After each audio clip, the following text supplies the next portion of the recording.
بسم اللہ الرحمن الرحیم۔ حضرت حکیم الامت کی ایک عجیب بات۔ حضرت تھانوی رحمہ اللہ کے موعظ میں یہ بات مذکور ہے کہ بائی چار عین ہے، ایک عابد کا عین، ایک عالم کا عین، ایک عارف کا عین، ایک عاشق کا عین۔ ان چاروں میں عین ہے۔ حضرت فرماتے ہیں کہ عابد بھی بہک سکتا ہے، عالم بھی بہک سکتا ہے۔ کتنے واقعات ہیں عابدوں کے اور عالموں کے بہکنے، بھٹکنے اور بے راہ ہونے کے۔ عارف بھی بھٹک سکتا ہے لیکن عاشق نہیں بھٹک سکتا۔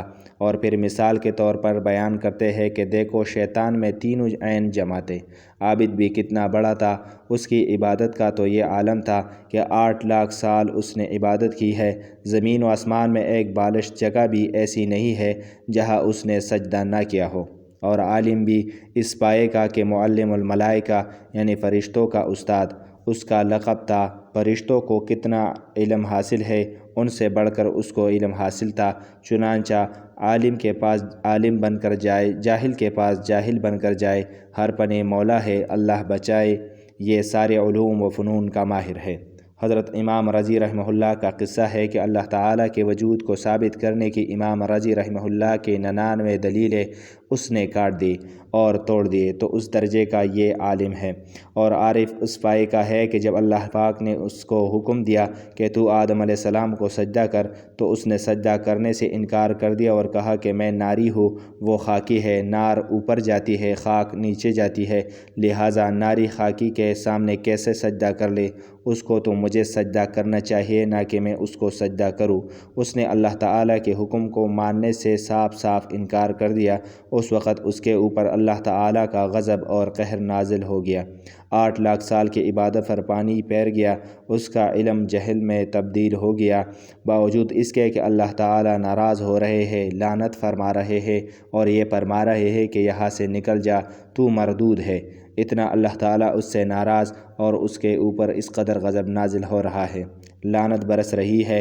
لیکن عارف اس درجے کا ہے کہ اس وقت بھی اللہ تعالیٰ سے دعا مانگ رہا ہے، یعنی جانتا ہے کہ اللہ تعالیٰ چاہے کتنے ہی غصے میں ہے، چاہے کیسے ہی غضبناک ہے، لعنت فرما رہے ہیں، لیکن اگر میں دعا کروں گا تو رد نہیں ہوگی۔ اللہ تعالیٰ ایسے مہربان ہے کہ ایسی حالت میں بھی کوئی ان سے دعا مانگے وہ دعا ضرور قبول فرمائے گے، رد نہیں فرمائے گے۔ لہٰذا اس حالت میں بھی وہ اس قدر اللہ تعالیٰ کی معرفت سے آگاہ تھا کہ اگر اس وقت بھی میں دعا کروں گا تو دعا قبول ہوگی۔ تو اس وقت اس نے یہ دعا مانگ لی کہ یا اللہ قیامت تک زندہ رہنے کی مہلت دیجیے۔